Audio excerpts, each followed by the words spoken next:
President Bongbong Marcos maintains there were no human rights violations during the police raid on the Kingdom of Jesus Christ compound in Davao City. President Marcos ascribed such claims regarding the raid on the compound to arrest sect leader Apollo Kibuloy as political and untrue.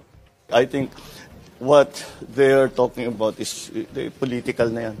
Hindi na totoo yan. You go to any human rights advocate, there's nothing that we did. Lahat ng pumasok na pulis, hindi armado. Walang baril, kahit isa. Hindi kami gumamit ng tear gas. Wala kaming ginawang ganun. So ano yung human rights violation?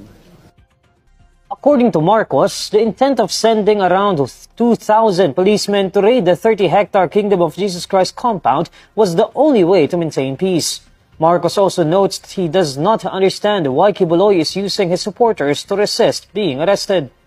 Wala namang kasalanan yung mga yan. They just believe they're looking for an answer, a value system, and they think they have found it with Kibuloy. But they did not sign up to be in the front line of this kind of thing that's happening now, that they will protect him from arrest, even when he has cases filed against him, not only here in the Philippines, but also in the United States.